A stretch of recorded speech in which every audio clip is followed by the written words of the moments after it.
There's so much going on with this game, it's incredible. I mean, we're bringing together music, videos, gameplay, storytelling, cinematics. We're bringing together a collection of these things. We're fusing them together in a way that's never been done before. The sheer amount of storytelling, the biggest soundtrack I could ever imagine in a game. We've got over 160 tracks. We've got over 50 and G-Unit music videos. We've got 13 new tracks from 50, 90-minute exclusive score, huge Terry Winter from Sopranos, epic crime story, gameplay totally over the top, lots of different mechanics. There's so much going on with this game. Well, this is hip-hop fusion. It's third-person action. Like I said, it's completely over the top. We've got counter kill moves that involve you stealing an enemy's weapon and using it against him in dramatic fashion.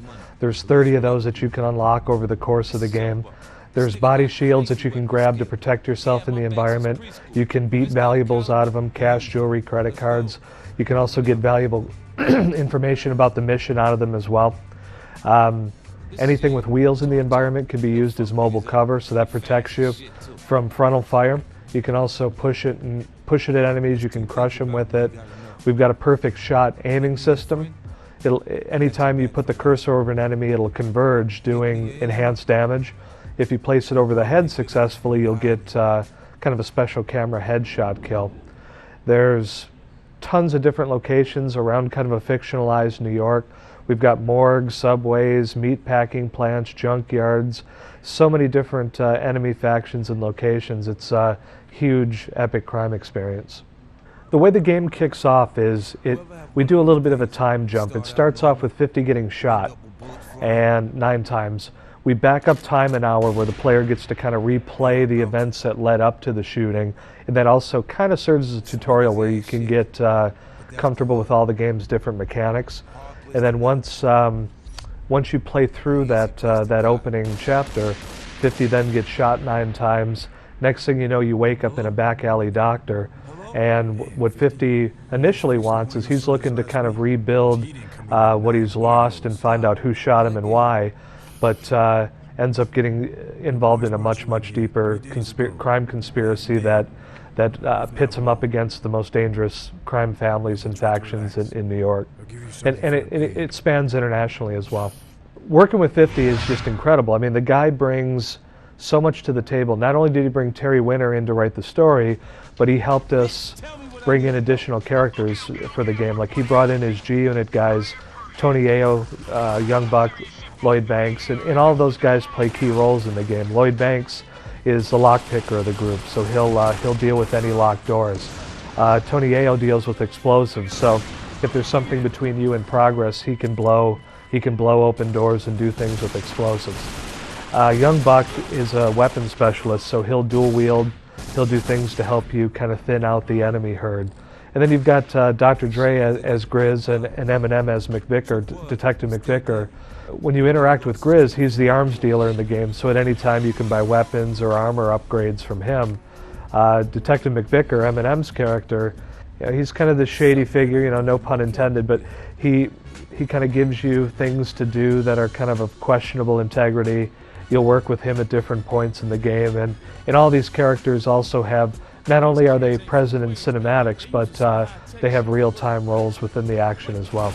What we wanted to do was, rather than the game to have a pause menu, we created almost like kind of a two-way pager entertainment device. We call it the G-Unit Mobile. From there, you can reach out to characters that you've met. You can try to call them, see if they've got information for you. You'll also receive calls and text messages that give you hints and info along the way. You can also set up custom playlists and watch videos from within the pager. And when you create a video playlist, or a music playlist rather, the cool thing is that Shaw Money XL did a 90-minute original score for the game, but if at any time you want to override it and create your own score, all the money you've taken off your fallen victims in the world, you can trade that in with DJ Who Kid to buy a bunch of new music. Like I said, over 160 tracks, create your own score, and at any time override the custom score with one of your own. So the music is really well integrated, the same with the videos. You don't have to leave the game engine to experience any of the content. You can watch videos, create playlists, do all these things on the fly within the game rather than having to exit the game, go to some interface. And so it's not some bolted on kind of extra. The extra content is integrated into the experience. Well, Bulletproof has an incredible arcade mode. What we've done is we know that the single player game is really going to be more of a story-driven solitary experience. So in order to get more of kind of a dorm room competitiveness, we created an arcade mode for the game. What it allows you to do is select up to 16, there's 16 different characters that you can play as, and they have different weapon loadouts and health and armor balances between them. And then as you play through missions in story mode, it unlocks maps in arcade mode. And the arcade mode maps have been retooled and kind of redesigned to where there's different enemy placements, there's more of them, there's more power-ups placed. You don't have to steal items from the enemies, you can collect them very quickly. And it's meant to be kind of a fast-paced, frantic kind of like throwback mode, if you will. And the cool thing is that it kind of allows a bunch of people to get around together, pass the controller. You can compete for points, you can compete for best times, and it really kind of brings more of a group experience to an otherwise single-player game. The AI in Bulletproof is really revolutionary in a lot of respects. We've got the lead AI programmer from Far Cry, a gentleman named Peter Kotevsky.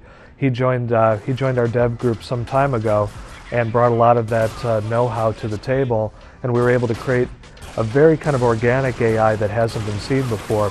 Rather than using cover points or waypoints in the world, our AI essentially looks at the entire collision mesh of the world, which means, in short, that enemies can go anywhere 50 can go. They know how to get there, they know the best way to get there. They properly flank, they'll jump over objects, they'll hide behind objects. They know how high they can jump, how far they can fall without taking damage.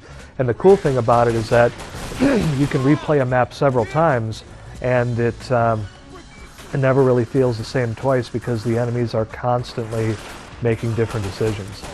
So 50, he very much wanted this to be an authentic experience. He was involved from the very beginning, the look, the feel, the game mechanics, the story, the music, of course, and he's been the most active partner that we've ever had a chance to work with for a game of this nature, and it's been incredible. One of the things that was critical to him was authenticity, and in order to do that, we ended up creating a mature game. It's for adults only.